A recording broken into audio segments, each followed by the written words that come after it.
Hello, everyone, and welcome to the Homestand TV. I'm your host, Celine Chamarki, alongside my co-host, Justin Pooney. Justin, the Toronto Maple Leafs won last night 4-1 against the Tampa Bay Lightning. They lost the last meeting earlier this year in overtime. So this time, it was a dominant It definitely performance was, by yeah. the team. Yeah, like all their big stars came up really strong, and they really held off that offensive line on Tampa Bay. Yeah, and they outshot, Tampa some absurd amount in Yeah, the first two periods. I forget exactly what it was. 29-8 for 29-8, there we go. through. Yeah. And, the Leafs, after those back-to-back losses, you saw them kind of, it was a very impressive win against a team that, we all know the history between Tampa Bay and Toronto. It was a very impressive win, a complete win, right? Matt Murray Good played regulation. Matt Murray didn't have a whole lot of action, but, he was.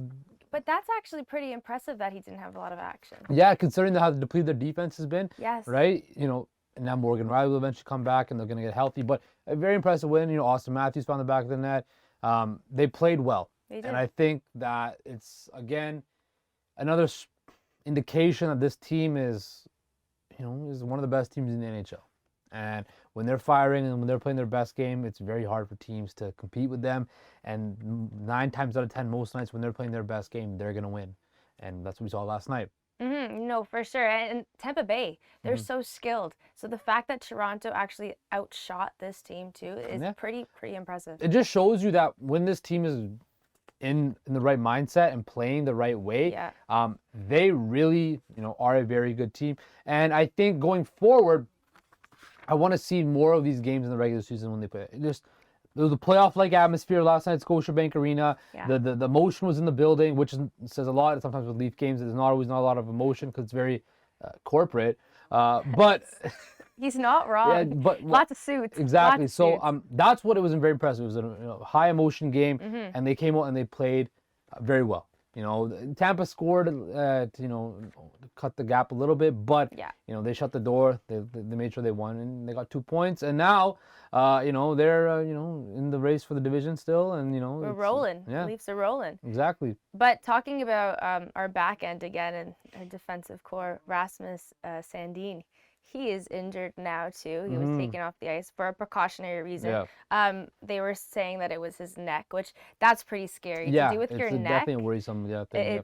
It totally is. So he's definitely going to be out. But like you're saying, Riley, hopefully, fingers crossed, he'll be. Yeah, hopefully Rasmus Sandin isn't out too long because he's played well. Yeah. He's played, especially when the injuries have hit, he's stepped up and played decent throughout this time. But again, it's gonna be that next man up mentality on the back end. To see who can step up and who can log those minutes and who can play admirably. And as Connor Timmins has played well, although he did get run to the board, by Ovechkin, he has, he's filled some holes, right? And I think the best part is when you're talking about defensive injuries and you're talking about stuff that's going on in the back end, if you don't hear about them a lot, that's a good thing. Right. Sometimes, if you don't hear about them in the press clippings and the post game stories, right? If you don't hear about them, right? Sometimes that's a good thing because they're making just smart, sound plays and they're not making any mistakes. And that's what the Leafs defense is doing. They're not making very many mistakes. Yeah. Right? And they're playing. I'll give it to them. Yeah. I'll give it to them. I remember when we had Jake Gardner on the team. Oh, yeah. Jake Gardner, the Toronto whipping boy. Yeah. Yeah. We destroyed that poor guy. Yeah.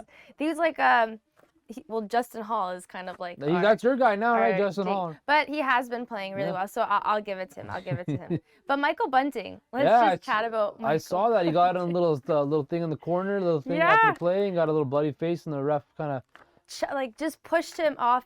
I was reading a lot of comments about that, and lots of people were kind of mad about it. They were saying if the ref were to touch me like that, I would be throwing hands. They're imagine if he did that to Evander Kane, what Evander Kane would do. No, I don't think the ref. First of all, I think the refs are doing that to save the player from themselves, right? I think the refs are doing that because they want the player to get off the ice because obviously he was leaking from his nose area, right? And I think I would really want. If I'm again in the heat of the battle, heat of the moment, we're all, they're all competitors and stuff like that. So they want to be in the heat of that battle, but when the refs taking them off, you know. Yeah, it wasn't no malicious intent. No, in I don't that think it was at all. malicious at all. I think it's Yeah. just a lot of Leaf fans just trying to make something out of nothing. There's nothing there. Really. Exactly. But it was pretty funny because Dorsey Tucker, a former Leaf, he put on Instagram on his story, and he's like, "Don't worry, like Michael Bunting, like it happens or whatever." And so there was a video of him getting literally pushed off the ice. I mean, I've played a hockey. ref. I played hockey my whole life. I've had times the refs threw me off the ice. Not threw me off the ice, but kind of like, you know. Yeah, like a little. Well, yeah, they have to be somewhat You aggressive. have to be, though, and not because you have to be somewhat assertive because Of you course. are controlling the game. And you're the line before it goes from, you know, not civil, but like You're the common denominator, I guess. within the in there. rules to anarchy. Yeah. Right. So, No, for sure. I think it's Plus, not that like big you're of a deal. dealing with like overly aggressive Well, guys yeah. on the ice too half the time. And So it's you two have teams to. that have a history with each other, right? So, Yeah, exactly. you know, you want to make sure you keep, you know, things at a level temperament.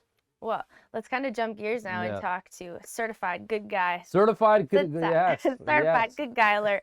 Cale Makar. Yeah. So this is pretty interesting, and you don't really see this happening. No.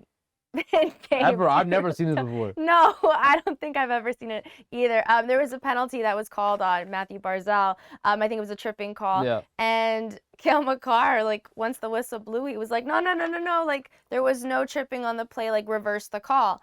And everybody because it was in Colorado, everyone was like, what are you, like, they were freaking out because they thought the ref just reversed the call, but they didn't really realize that it was because of Makar that they reversed the call. It's just quite interesting that he did that. I mean, Good but Canadian kid, right? Yeah, I guess. a good Canadian kid. I- Even would- Barzal after was saying like he respected that decision. Like, And he even Barzal even said he's like, I would never have done that. Well, which is the fact. Like, I don't know anybody in the NHL that No. would do that other than him. yeah, no, I can't. Would you do that? You would not do that. I no. don't know if I would do You that. seem like the type of if I'm looking at Celine as a hockey player, she's definitely the type to try to Okay. like goat people into taking penalties. Like, you know, like she'll like push him to the edge. She'll want to drop the gloves and fight, and then she won't drop the gloves. She'll skate away. Actually, Justin, let me put you in your place here. Okay. So my sport was soccer. I Right. played soccer growing up, Right. and I was probably the most aggressive soccer player on there. I was Studs up. I tackles? always wanted to fight with somebody. You don't understand, like girls sports in general, so very competitive. Like we just have this competitive side in us, especially Yeah. girls soccer.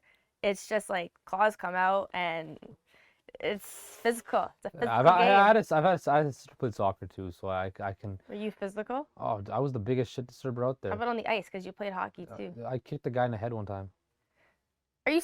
Wait, you kicked it. Was this soccer or hockey? Who did you kick? Soccer. I was a little bit less aggressive in soccer. Hockey, I was more aggressive because I had the pads on and stuff like that. No, I think the craziest story I had was I body checked some guy, fell, and then he like grabbed my leg, right? Okay. And he's wearing a full cage and a helmet, right? Okay. So one of he's like those. holding my leg. I'm trying to skate away, right? And I go like this, and I like stomp down to get rid of it, shake it loose, right? But it hits him in the head. The skate. It was fine. But did it cut? Like, No, nothing happened. He's wearing a helmet, right? But the ref saw him and I got suspended. Yeah, obviously. I think of a few fights. I mean, I feel stuff like a that. skate to the head, regardless of the incident, like sometimes it can be very like by accident, and you can tell it was probably by accident for It sure. was me but losing my temper and trying to shake him off, but instead of going out like this and kicking like this, I kind of just went like that and I stomped Yeah, down. it's So full on blade. That you know, I said some really bad things before. pretty normal. Pretty bad. Yeah, it's pretty on brand. Normal. I'm pretty much the same person. Yeah, it's pretty much normal behavior. I would definitely not do what Cale Makar did though. I would be the one to like try to like you know not dive, but like try to like you know embellish it a little bit. You know, try to get on the team skin and get a penalty if I can see what I can get, right? Put like a little soccer move in there. Yeah, exactly. Do like Ah, a my little, leg. a little Neymar Yeah, just yeah. start rolling down Exactly. the ice. Could you imagine if someone ever did that? Well, Ryan Kessler did that one time. Did he actually Yeah, roll? I think so. Yeah, he like rolled. He was against LA in one playoff series. He like him and Mike Richards were going down the ice, and they're like holding each other. And Kessler just like was like rolling down the ice. I gotta find this. It's on YouTube. clip. Yeah, we'll definitely watch it. That's horrible. When do you ever see hockey players Yeah, do we've that? seen that a lot. So yeah. This is pretty interesting. Yeah. But anyways, hopefully, maybe we'll see something like this happen. Maybe he'll start a trend. Maybe there's a bunch of good guys out there, and Yeah. then they'll start convincing Maybe refs to. Trevor Zegras will do it. I feel like he would be the type to do this. Nah, I don't know. He has that maybe, personality. Maybe. You never know. Maybe like a nice guy like. Other than Cale Makar, who's the nicest guy in the NHL? Marner is a good guy. Nah, he breaks sticks in the tunnel like a little kid. He sucks out. Yeah, I don't know. I actually have no idea who would do this. I don't know, but all I know is that there'll definitely be a Canadian that would do this. Oh, Probably. probably. I Yeah, guess it's it a would. Canadian thing to do. It's very sorry, sorry.